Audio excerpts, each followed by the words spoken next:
Hello everybody who's watching, it's Ari here, and before we get started on Bodega Bay Secret Passages, I want you to know that I don't have a schedule for when my videos come out or a specific category that I'm just gonna follow through all the way to the end. They're gonna be random and I am going to post them as soon as I finish editing them, so heads up. Alright, let's get started with Bodega Bay. The first secret passage we are doing is the farm. It's the closest one to the spawn point, and usually there's always few people there, so you don't have to worry about, fighting all those infected by yourself. As you see right over here, we are actually waiting for more infected to spawn. I mean, seriously, when you need them to spawn, they don't spawn. But when you are all alone in a confined space, running for your life, bam! It's a party in here. Anyways, about 10 minutes later, it's all dispersed. There are a few item spawn points, like bones, which are scattered around the farm. Because infected got attack, and so you'll see a lot of bones. And on the lower right corner here, you'll see a hamburger and some wine. It's actually a pretty strange combination for food now that I think about it. Hamburger and wine. Ew. Around 80% of the time, it's decent quality, so if you're in need of hamburgers or wine, it's your place to go, I guess. Alrighty, so our next secret passage is the Lumberyard. I haven't heard any other names for it, it's just Lumberyard. I'll show you on the map where it is for those who don't know.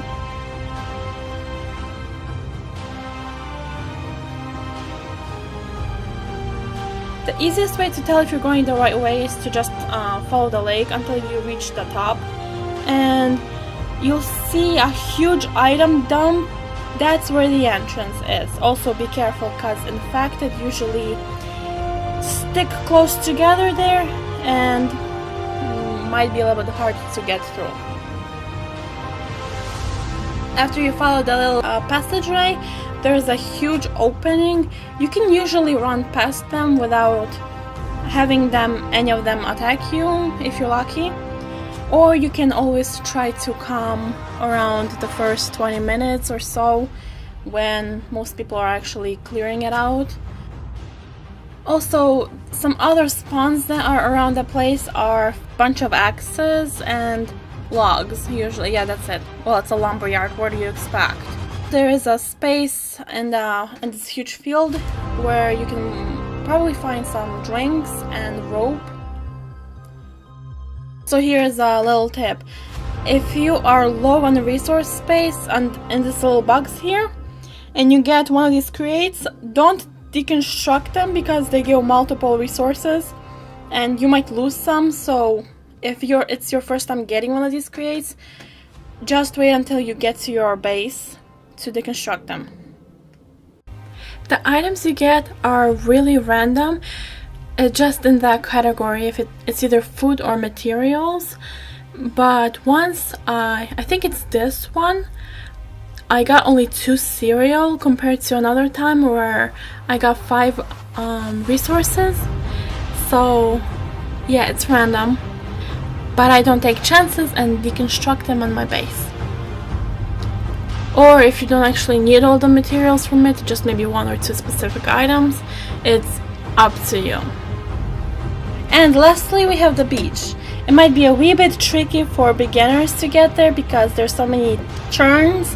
I kind of got lost getting there myself, even to this day. Anyways, I'll mark it on the map where it is.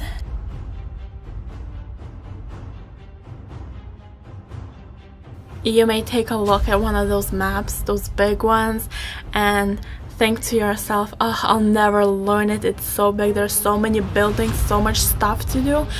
Well, that's what I thought too when I first started playing. I thought I would never memorize most of the routes and everything. But after running it almost every day, you tend to get the feel for the place. And now I don't even need the map that much, just to remind myself where are some things located. And as you may see in this recording, there is also a lot of people here. I'm pretty sure there was a boss here, a world boss, so that's why there are so many people.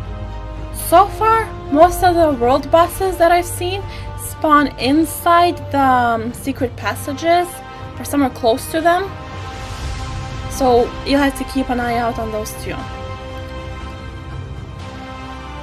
This area where before all the tables, it's kind of hard because it's a very tight space and you will get hit if you're doing this alone, and you might even die.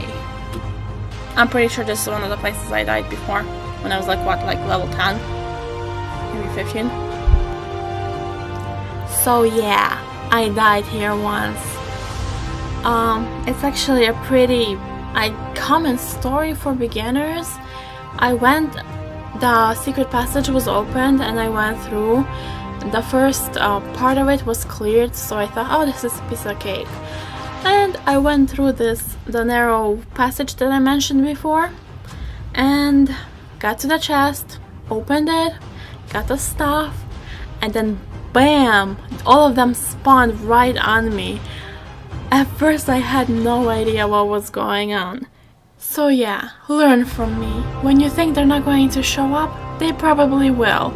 If it's too suspiciously cleared out, expect them to show up or appear at any moment. As you may see on this top left corner, there's an overgrown, unkept, what looks like either an outdoor bar or an outdoor kitchen like. So I went there, and most of the time you can actually find some good stuff. I usually go there to get my alcohol. There's few bottles. Most of the time it's a good quality, so you can deconstruct it. But be careful, because in the fact that it tends to spawn on you if you don't pay attention. I guess this is the end for this little tour guide. I'll see you the next time I actually finish editing another video and posting it and editing the thumbnail. Well, you know, the whole process. And since it's random, it can probably be anything from daily quests to another loot guide or running full map again. Basically anything I can come up with. There's a chance it'll probably end up on this channel at one point or another. So have an interesting day and goodbye.